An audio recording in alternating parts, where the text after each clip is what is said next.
Welcome back to the new session of Professional Business Skills. In this session, we are going to discuss about verbal communication and factors of effective verbal communication skills. As we all know that verbal communication is the use of words to share information with other people. നമുക്കറിയാം verbal communication എന്നത് വ്യക്തികൾ തമ്മിൽ ആശയവിനിമയം നടത്താൻ ഉപയോഗിക്കുന്ന wordings ആണ്, അല്ലെങ്കിൽ the use of words to share information with other people. Effective professional verbal communication includes the ability to speak fluently and to communicate in a manner appropriate for the occasion. അപ്പോൾ verbal കമ്മ്യൂണിക്കേഷന് വേണ്ട ഗുണങ്ങൾ എന്തൊക്കെയാണെന്ന് ചോദിച്ചു കഴിഞ്ഞാൽ speak fluently, ability to speak fluently and to communicate in a manner appropriate for the occasion. അപ്പോൾ എന്താണോ സാഹചര്യം അതിനനുസരിച്ചുള്ള കമ്മ്യൂണിക്കേഷൻ നടത്തുക, അതിനോടൊപ്പം തന്നെ നമ്മൾ സംസാരിക്കുന്ന കാര്യങ്ങൾ ഫ്ലുവൻ്റ് ആയിട്ട് സംസാരിക്കുക. ഇതാണ് ഒരു എഫക്റ്റീവ് പ്രൊഫഷണൽ വെർബൽ കമ്മ്യൂണിക്കേഷൻ വേണ്ടത്. Any interaction that make use of spoken words is considered as verbal communication. ഒരു വ്യക്തി മറ്റൊരു വ്യക്തിയോട് ഇൻറ്ററാക്റ്റ് ചെയ്യാൻ ഉപയോഗിക്കുന്നത് സംസാരമാണെങ്കിൽ, അല്ലെങ്കിൽ സംസാരത്തിലൂടെയാണ് വ്യക്തി മറ്റൊരു വ്യക്തിയോട് ഇൻറ്ററാക്റ്റ് ചെയ്യുന്നതെങ്കിൽ നമുക്കതിനെ വെർബൽ കമ്മ്യൂണിക്കേഷൻ എന്ന് പറയാം. പക്ഷേ സാധാരണയായിട്ട് നമ്മൾ ഉപയോഗിക്കുന്നത് വെർബൽ കമ്മ്യൂണിക്കേഷൻ എന്ന് പറഞ്ഞാൽ ഇറ്റ്സ് ഓറൽ കമ്മ്യൂണിക്കേഷൻ ആയിട്ട് നമ്മൾ പറയാറുണ്ട്. അതായത് വെർബൽ കമ്മ്യൂണിക്കേഷൻ എന്ന് പറഞ്ഞു കഴിഞ്ഞാൽ സ്പോക്കൺ കമ്മ്യൂണിക്കേഷൻ ആയിട്ടാണ് മോസ്റ്റ് പീപ്പിൾ അതിനെ കൺസിഡർ ചെയ്യുന്നത്. പക്ഷേ വെർബൽ മീൻസ് എന്താണ്? വേർഡ്സ് ആണ്. ഓക്കെ, അപ്പോൾ സ്പോക്കൺ വേർഡ്സ് ആവാം, റിട്ടേൺ വേർഡ്സ് ആവാം. അപ്പോൾ ഇത് രണ്ടും നമ്മൾ എന്താണ് വെർബൽ കമ്മ്യൂണിക്കേഷനാണ് ഉൾപ്പെടുന്നത്. എന്ന് പറഞ്ഞു കഴിഞ്ഞാൽ ഓറൽ കമ്മ്യൂണിക്കേഷനും റിട്ടേൺ കമ്മ്യൂണിക്കേഷനും എന്താണ്? ഇറ്റ്സ് വെർബൽ കമ്മ്യൂണിക്കേഷൻ തന്നെയാണ്. Oral communication used within an organization includes personal discussion, staff meetings, telephone discourse, formal and informal conversation and presentations. അപ്പോൾ കഴിഞ്ഞ ക്ലാസ്സിൽ നമ്മൾ കമ്മ്യൂണിക്കേഷനെ കുറിച്ച് ഡിസ്കസ് ചെയ്തപ്പോൾ പറഞ്ഞായിരുന്നു ഏകദേശം 80% പ്രൊഫഷണൽസ് കമ്മ്യൂണിക്കേഷന് വേണ്ടിയിട്ടാണ് മാറ്റി വെച്ചിരിക്കുന്നത്, അല്ലെങ്കിൽ കൂടുതൽ സമയം എന്താണ് they communicate to each other, അല്ലേ?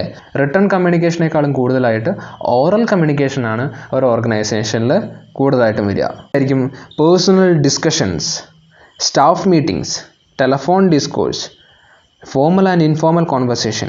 അപ്പോൾ കൂടുതലായിട്ടും പ്രൊഫഷണൽസ് കമ്മ്യൂണിക്കേറ്റ് ചെയ്യുന്നത് ഓറൽ കമ്മ്യൂണിക്കേഷൻ വഴിയായിട്ടാണ്, അല്ലേ? അവരുടെ പേഴ്സണൽ ഡിസ്കഷൻ ടൈമിൽ അവർ എന്താണ് സംസാരിക്കുകയാണ് ചെയ്യുന്നത്. സ്റ്റാഫ് മീറ്റിങ്ങിലും ടെലഫോണിക് കോൺവെർസേഷനിലും ഫോർമൽ ആൻഡ് ഇൻഫോർമൽ ടൈമിലൊക്കെ അവർ കൂടുതലായിട്ടും ഓറൽ കമ്മ്യൂണിക്കേഷനാണ്, സംസാരമാണ് അവരുടെ മെയിൻ വേ ഓഫ് കമ്മ്യൂണിക്കേഷൻ. ഒരു ബിസിനസ്സിലെ വെർബൽ കമ്മ്യൂണിക്കേഷൻ്റെ രീതി ഡിഫറെൻ്റ് ആയിരിക്കും, അല്ലേ? കാരണം എന്താണ്, ബോർഡ് മീറ്റിംഗ്സിൽ അവർ പറയുന്ന രീതി ആയിരിക്കത്തില്ല എവിടെ അവരൊരു കസ്റ്റമറുമായിട്ട് സംസാരിക്കുമ്പോൾ, അല്ലേ? കസ്റ്റമർ സർവീസ് റെപ്രസെൻറ്റേറ്റീവായിട്ട് സംസാരിക്കുമ്പോൾ അതിൻ്റെ ആ ഒരു രീതി, അല്ലെങ്കിൽ അതിൻ്റെ style, way of talking different ആയിരിക്കും. ആൻഡ് അവരുടെ കൊളീഗ്സുമായിട്ട് സംസാരിക്കുമ്പോൾ അതിന് വേറെ ഒരു ടോൺ ആയിരിക്കും, അല്ലെങ്കിൽ സ്റ്റൈലായിരിക്കും. അപ്പോൾ സാഹചര്യം അനുസരിച്ച്, ആൾക്കാരനുസരിച്ച് അവരുടെ വേ ഓഫ് ടോക്കിംഗ് അല്ലെങ്കിൽ style of verbal communication will be different. Verbal കമ്മ്യൂണിക്കേഷൻ്റെ ഏറ്റവും ഇമ്പോർട്ടൻ്റ് കോമ്പോണൻ്റ് എന്ന് പറയുന്നത് ലിസണിങ് ആണ്. Okay, and essential component of effective verbal communication is the ability to listen to comments from the people and to observe their reaction. അപ്പോൾ നമ്മൾ പറഞ്ഞു കമ്മ്യൂണിക്കേഷനിൽ 2 aspect ഉണ്ട്, sender and receiver, അല്ലേ? അല്ലെങ്കിൽ സ്പീക്കർ ആൻഡ് ലിസണർ. സംസാരിക്കുന്ന ഒരു വ്യക്തി ഉണ്ടാവും, ലിസൺ ചെയ്യുന്ന ഒന്നോ അതിലധികമോ വ്യക്തികളുണ്ടാവും. അപ്പോൾ ഇവിടെ ഏറ്റവും ഇമ്പോർട്ടൻ്റ് എന്ന് പറയുന്നത് ലിസൺ ചെയ്യുക എന്നുള്ളതാണ്. അപ്പോൾ കുറഞ്ഞ സംസാരം കൂടുതൽ ശ്രദ്ധ എന്ന് പലപ്പോഴും നമ്മൾ പറയാറുണ്ട്. അപ്പോൾ അതേ ടെക്നിക്ക് തന്നെയാണ് നമ്മൾ വെർബൽ കമ്മ്യൂണിക്കേഷനിൽ ഉപയോഗിക്കേണ്ടത്. ഒരാൾ സംസാരിക്കുമ്പോൾ അത് ലിസൺ ചെയ്യുക എന്നതാണ് ഒരു ഇമ്പോർട്ടൻ്റ് ആസ്പെക്റ്റ്, അല്ലെങ്കിൽ ഇമ്പോർട്ടൻ്റ് കോമ്പോണൻ്റ് എന്ന് പറയുന്നത്. And listen to the comments from others and observe the reaction. അപ്പം അത് ശ്രദ്ധിക്കുന്നവരുടെ റിയാക്ഷൻ കൂടെ നമ്മൾ സ്വീകരിക്കണം, അതും കൂടെ ഒബ്സർവ് ചെയ്യണം. Verbal communication is categorized into interpersonal communication and public speaking. അപ്പോൾ വെർബൽ കമ്മ്യൂണിക്കേഷൻ നമുക്ക് 2ആയിട്ട് ക്ലാസിഫൈ ചെയ്യാം, ഇൻ്റർപേഴ്സണൽ കമ്മ്യൂണിക്കേഷൻ എന്നും പബ്ലിക് സ്പീക്കിംഗ് എന്നും. ഓക്കെ, ഇൻ്റർപേഴ്സണൽ കമ്മ്യൂണിക്കേഷൻ എന്താണെന്ന് കഴിഞ്ഞ ക്ലാസ്സിൽ നമ്മൾ പറഞ്ഞു. ഓക്കെ, നമ്മൾ സാധാരണയായിട്ട് ഒന്നോ അതിലധികമായിട്ട് വ്യക്തികളോട് സംസാരിക്കുന്നതിനാണ് ഇൻ്റർപേഴ്സണൽ കമ്മ്യൂണിക്കേഷൻ എന്ന് പറയുന്നത്. It's A social skill. രണ്ടാമത് പറയുന്നത് public speaking. Public speaking is the official way of talking in a business or a professional. എന്താണ് പബ്ലിക് സ്പീക്കിംഗ് എന്ന് നോക്കാം. Another way of verbal professional communication is public speaking or making a formal presentation to a group of people. അപ്പോൾ കുറേ ആൾക്കാരുടെ മുമ്പിൽ നിന്ന് ഒരു formal talk, ഒരു ഫോർമൽ പ്രസൻറ്റേഷൻ നടത്തുകയാണെങ്കിൽ അത് നമുക്ക് പബ്ലിക് സ്പീക്കിംഗ് എന്ന് പറയാം. അപ്പോൾ ഇവിടെ പബ്ലിക് സ്പീക്കിംഗ് നടത്തുന്ന ഒരു പബ്ലിക് സ്പീക്കർ ഒരു എഫക്റ്റീവ് പബ്ലിക് സ്പീക്കർ ആണെന്ന് പറയണമെങ്കിൽ a professional must be prepared to communicate with a particular group of person. അപ്പോൾ അദ്ദേഹം പറയുന്ന കാര്യം എന്താണെന്നുള്ളത് നേരത്തെ ഡിസൈഡ് ചെയ്തിരിക്കണം. ഒരു പ്രോപ്പർ പ്ലാനിങ് അവിടെ വേണം, അല്ലേ? Preparation is must. ഓഡിയൻസിനോട് കമ്മ്യൂണിക്കേറ്റ് ചെയ്യാൻ ഉദ്ദേശിക്കുന്ന കാര്യം നേരത്തെ തന്നെ പ്രിപ്പയർ ചെയ്തിരിക്കണം. അല്ലെങ്കിൽ സംസാരിക്കുന്ന സമയത്ത് കൺഫ്യൂഷൻ വരാം, ഡിസോർഷൻസ് ഒക്കെ വരാം. അതുകൊണ്ട് അവരുടെ ടോപ്പിക്ക് വഴിമാറി പോകാനുള്ള സാധ്യതയുണ്ട്. അതുകൊണ്ട് തന്നെ നേരത്തെ പ്രിപ്പയർ ചെയ്ത് അഡ്വാൻസ് ആയിട്ട് പ്ലാൻ ചെയ്തിട്ട് വേണം പബ്ലിക് സ്പീക്കിംഗ് നടത്താൻ. ഒരു പ്രൊഫഷണൽ ഡെലിവറി ചെയ്യുന്ന ഒരു സ്പീച്ച് എന്ന് പറയുന്നത് വളരെ ഓർഗനൈസ്ഡ് ആയിരിക്കും, അല്ലേ? അവർ നേരത്തെ തന്നെ പ്രിപ്പയർ ചെയ്ത് വെൽ പ്ലാനിങ്ങോടുകൂടി വരുന്നത് കൊണ്ട് നല്ല രീതിയിലൊരു ടോക്ക് നടത്താൻ അവരെ കൊണ്ട് സാധിക്കും. പബ്ലിക് സ്പീക്കിങ്ങിനെ സപ്പോർട്ട് ചെയ്യാൻ വേണ്ട ഡോക്യുമെൻറ്റ്സും മെറ്റീരിയൽസും എല്ലാം നമ്മൾ പ്രസൻറ്റ് ചെയ്യാൻ നമ്മുടെ പക്കലുണ്ടാവും, അല്ലേ? പിന്നെ ലിസണറിനെ ഒന്നാമത് തന്നെ കൺവിൻസ് ചെയ്യാൻ നമ്മളെ കൊണ്ട് സാധിക്കും. നമ്മൾ പറയുന്ന കാര്യങ്ങൾ വേണ്ട രീതിയിൽ ഉൾക്കൊള്ളാൻ ഓരോ ലിസണറിനും സാധിക്കണം. അങ്ങനെയാണെങ്കിൽ ഒരു പ്രൊഫഷണൽ ടോക്ക് അല്ലെങ്കിൽ എഫക്റ്റീവ് പബ്ലിക് സ്പീക്കർ എന്ന് നമുക്ക് പറയാൻ സാധിക്കും. ഇനി അടുത്തൊരു പോയിന്റ് നമുക്ക് നോക്കാം, ഡിജിറ്റൽ കമ്മ്യൂണിക്കേഷൻ. അപ്പോൾ നമുക്കറിയാം ICTൻ്റെ സഹായത്തോടു കൂടി കമ്മ്യൂണിക്കേഷൻ നടത്തുകയാണെങ്കിൽ നമുക്കതിനെ ഡിജിറ്റൽ കമ്മ്യൂണിക്കേഷൻ എന്ന് പറയാം. നമുക്കറിയാം social networking, emailing, blogging, texting, internet conferencing, research and teleconferencing are the different forms of communication through digital media. ഇന്ന് ഏറ്റവും ഫാസ്റ്റസ്റ്റ് വേ ഓഫ് കമ്മ്യൂണിക്കേഷൻ എന്ന് പറയുന്നത് ഡിജിറ്റൽ കമ്മ്യൂണിക്കേഷനാണ്. അപ്പോൾ പ്രൊഫഷണൽസും ബിസിനസ്സിൽ ഈ ടെക്നിക്ക് അല്ലെങ്കിൽ ടെക്നോളജി ഉപയോഗിക്കുന്നുണ്ട് to keep up with the opportunities. എല്ലാ കാര്യങ്ങളും ഒരു ഇമെയിലൂടെയാണ് നമ്മൾ ഒരു ഫോർമൽ ഇൻഫർമേഷൻ ആണെങ്കിലും ഇൻഫോർമൽ ഇൻഫർമേഷൻ ആണെങ്കിൽ കൂടിയും നമ്മളൊരു ഇമെയിൽ സംവിധാനം ഉപയോഗപ്പെടുത്താറുണ്ട്. Okay, electronic mail is the quick and efficient and documents can be referred back later. അപ്പോൾ നമ്മൾ കാര്യങ്ങൾ ഇതിലൂടെ പ്രസൻറ്റ് ചെയ്യുന്ന വഴി, ഒരു ഇമെയിലൂടെ സെൻഡ് ചെയ്യുന്ന വഴി നമുക്ക് ആ വ്യക്തിയോട് കമ്മ്യൂണിക്കേറ്റ് ചെയ്യാൻ സാധിക്കും. അതോടൊപ്പം തന്നെ അത് ഫ്യൂച്ചർ റെഫറൻസിനും നമുക്ക് ഉപയോഗിക്കാൻ സാധിക്കും. ഇനി നമ്മൾ പഠിക്കാൻ പോകുന്നത് factors of effective verbal communication. ഒരു വെർബൽ കമ്മ്യൂണിക്കേഷൻ എഫക്റ്റീവ് ആവണമെങ്കിൽ എന്തൊക്കെ ഘടകങ്ങളാണ്, എന്തൊക്കെ കാര്യങ്ങളാണ് ശ്രദ്ധിക്കാനുള്ളത്? Okay, factors of effective verbal communication skills. അപ്പോൾ നമ്മൾ ഓൾറെഡി പറഞ്ഞു കഴിഞ്ഞു, verbal communication includes writing and speaking. Okay, words ആണ് ഉപയോഗിക്കുന്നത്. It includes written and spoken words ആണ് ഉപയോഗിക്കുന്നത്. അതാണ് വെർബൽ കമ്മ്യൂണിക്കേഷൻ. അതല്ലാതെ സ്പോക്കൺ വേർഡ്സ് അല്ലെങ്കിൽ speaking is only verbal communication എന്നുള്ള ഒരു തെറ്റായ ധാരണ വേണ്ട. Writing is also verbal communication. അപ്പോൾ ഒന്നാമത്തെ പോയിന്റ് എന്ന് പറയുന്നത് വൈഡ് റീഡിംഗ് ആണ്. നമുക്ക് എല്ലാ കാര്യത്തിനെക്കുറിച്ചും ഒരു ധാരണ, ഐഡിയ വേണം. അപ്പോൾ അതിനെ നമുക്ക് എന്ത് വേണം? നല്ല രീതിയിൽ വായിക്കണം. വായിച്ചാൽ വളരും, വായിച്ചില്ലെങ്കിലും വളരും, വായിച്ചാൽ വിളയും, വായിച്ചില്ലെങ്കിൽ വളയും എന്ന പ്രസിദ്ധമായ കുഞ്ഞുണ്ണി മാഷിൻ്റെ വരികൾ നമുക്കറിയാം, അല്ലേ? അപ്പോൾ വായനയുടെ പ്രസക്തി എത്രത്തോളം ഉണ്ടെന്ന് ഇന്നത്തെ കാലഘട്ടത്തിൽ ജീവിക്കുന്ന നമുക്കറിയത്തില്ല. വായന കൊണ്ട് നമുക്ക് നമ്മുടെ വൊക്കാബുലറി നമുക്ക് ഒരുപാട് വേർഡ്സ് പഠിക്കാൻ സാധിക്കും. ഒരേ മീനിങ് ഉള്ള പല ഡിഫറെൻറ്റ് വേർഡ്സ്, അല്ലെ, സിനോണിംസ് നമുക്ക് പഠിക്കാൻ സാധിക്കും. and help to express ideas more clearly. It also eliminates weakness in language skills. അപ്പോൾ നമ്മൾ വായിക്കുന്നതോടൊപ്പം തന്നെ നമ്മുടെ മനസ്സിലേക്ക് ആ കാര്യങ്ങളൊക്കെ പതിയാണ്, അല്ലെ? ഓരോ വേർഡിങ്സും നമ്മുടെ മനസ്സിലേക്ക് പതിയാണ്. ലാംഗ്വേജ് സ്കിൽസ് നമുക്ക് വർദ്ധിപ്പിക്കാനായിട്ട് സാധിക്കും. It will be useful to read things relevant to the field. അപ്പോൾ നമ്മൾ ഏത് ഫീൽഡിലാണല്ലോ നമ്മൾ വർക്ക് ചെയ്യുന്നത് അതിനെ പറ്റിയിട്ടുള്ള കാര്യങ്ങൾ കൂടുതലായിട്ടും വായിക്കാനായിട്ട് ശ്രദ്ധിക്കുക. എല്ലാ ഏരിയാസിനെ കുറിച്ചുള്ള ആ ഒരു വായിച്ചറിവ് നമുക്ക് നിർബന്ധമാണ്. രണ്ടാമതെന്ന് പറയുന്നത് പ്രിപ്പറേഷൻ. ഓക്കെ, വെർബൽ കമ്മ്യൂണിക്കേഷൻ നടത്തുന്നതിന് മുമ്പേ പബ്ലിക് സ്പീക്കിംഗ് ആണെങ്കിലും അതേപോലെ തന്നെ റിട്ടൺ കമ്മ്യൂണിക്കേഷൻ ആണെങ്കിലും എന്തായാലും നമുക്ക് എന്ത് വേണം? ഒരു പ്രിപ്പറേഷൻ വേണം.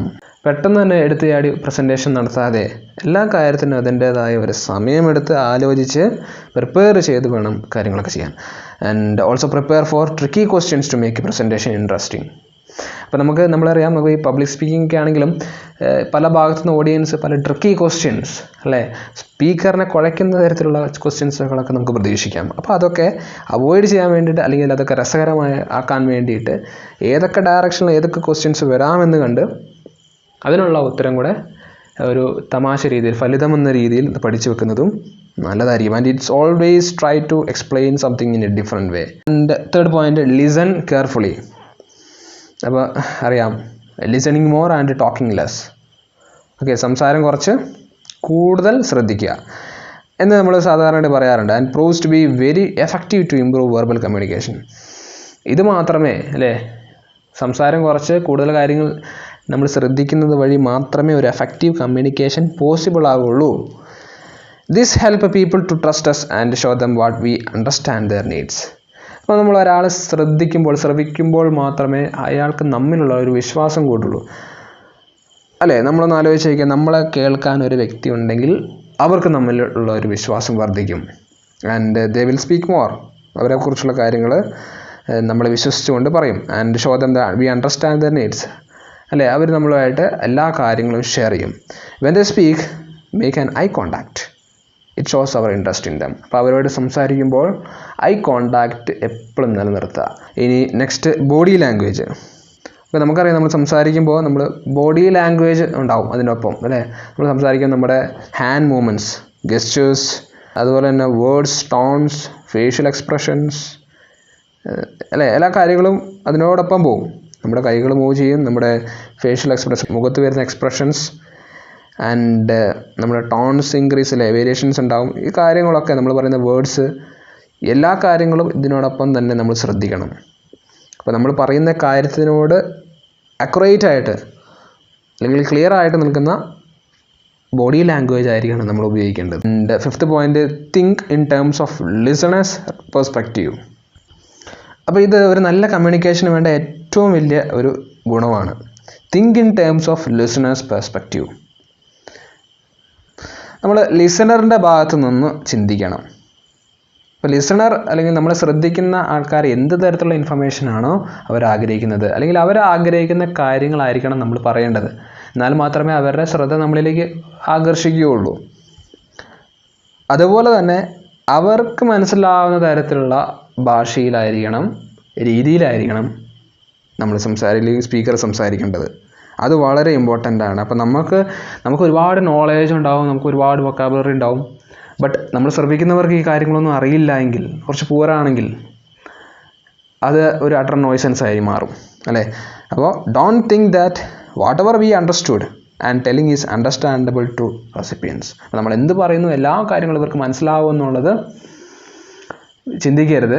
അതിനെന്ത് വേണം, നമ്മൾ ആദ്യം തന്നെ ഇവരെ മനസ്സിലാക്കണം. നമ്മൾ ആരോടാണോ സംസാരിക്കുന്നത് ആ വ്യക്തികളെക്കുറിച്ച് നമ്മൾ അറിഞ്ഞിരിക്കണം. അപ്പോൾ അതാണ് പ്ലാനിങ് എന്ന് പറയുന്നത്. നമ്മുടെ ഓഡിയൻസ് പേഴ്സ്പെക്റ്റീവിൽ ചിന്തിക്കണം, എന്നിട്ട് മാത്രം ടോക്ക് നടത്തുക. And sixth point, speak with confidence. എല്ലാ കാര്യങ്ങളും പ്രിപ്പയർ ചെയ്തുകൊണ്ട് മാത്രം എന്താവില്ല, ഒരു എഫക്റ്റീവ് കമ്മ്യൂണിക്കേഷൻ അവിടെ പോസിബിൾ ആവില്ല. But we should speak with confidence. ആ കോൺഫിഡൻറ്റ് ആയിട്ടുള്ള മാനറിൽ സംസാരിച്ചാൽ മാത്രമേ നമ്മുടെ ഓഡിയൻസ് നമ്മളെ ശ്രദ്ധിക്കുകയുള്ളൂ. അല്ലെങ്കിൽ കോൺഫിഡൻസോട് കൂടി സംസാരിക്കണമെങ്കിൽ നമുക്ക് കുറച്ച് കാര്യങ്ങളുണ്ട്. നമ്മുടെ words choice, tones of voice, body language and ability to make direct eye contact with audience. അപ്പോൾ ഈ കാര്യങ്ങളൊക്കെ നമ്മൾ ശ്രദ്ധിക്കണം. Next point, last point, develop skills. A good communicator continuously working hard on developing communication skill. ഒരു effective verbal കമ്മ്യൂണിക്കേഷന് വേണ്ട അടുത്ത ഒരു ഫാക്ടർ എന്ന് പറയുന്നത് സ്കിൽ ഡെവലപ്മെൻ്റ് ആണ്. നമ്മുടെ കഴിവുകൾ വർദ്ധിപ്പിച്ചുകൊണ്ടേയിരിക്കുക. And in terms of mind mapping, workshop and online communication courses can be very helpful in this regard. അപ്പോൾ നമുക്ക് പല ടെക്നിക്സ് നമുക്ക് ഇതിനകത്ത് ഉപയോഗിക്കാൻ വേണ്ടി സാധിക്കും. നമ്മുടെ സ്കില്ല് വർദ്ധിപ്പിക്കാൻ വേണ്ടി പല ടെക്നിക്സ് നമുക്ക് ഉപയോഗിക്കാൻ വേണ്ടി സാധിക്കും. മൈൻഡ് മാപ്പിംഗ് എന്ന് പറയുന്നത് it's a graphical way to represent our ideas and concepts. നമ്മുടെ ആശയങ്ങൾ, നമ്മുടെ കൺസെപ്റ്റുകളൊക്കെ ഒരു വിഷ്വലി നമുക്ക് കാണിക്കണമെങ്കിൽ അതിനാണ് മൈൻഡ് മാപ്പിംഗ് എന്ന് പറയുന്നത്. പിന്നെ അതുപോലുള്ള വർക്ക്ഷോപ്പുകൾ കണ്ടക്ട് ചെയ്യുക, പിന്നെ ഓൺലൈൻ കമ്മ്യൂണിക്കേഷൻ കോഴ്സസ്. അപ്പോൾ ഇതിലൊക്കെ പങ്കുചേരുക. ഇതിലൂടെയൊക്കെയാണ് നമുക്ക് നമ്മളെ തന്നെ ഇമ്പ്രൂവ് ചെയ്യാൻ സാധിക്കുള്ളൂ അല്ലേ. സെൽഫ് ഡെവലപ്മെൻ്റ് ആണ് ഉദ്ദേശിക്കുന്നത്. അപ്പോൾ ഇത്രയും കാര്യങ്ങളാണ് ഒരു എഫക്റ്റീവ് കമ്മ്യൂണിക്കേഷനിൽ വേണ്ട ഗുണങ്ങൾ അല്ലെങ്കിൽ ഫാക്ടേഴ്സ്. അടുത്ത ക്ലാസ്സിൽ നമുക്ക് പ്രൊഫഷണൽ പ്രസൻറ്റേഷനെ കുറിച്ച് ഡിസ്കസ് ചെയ്യാം. Okay, thank you.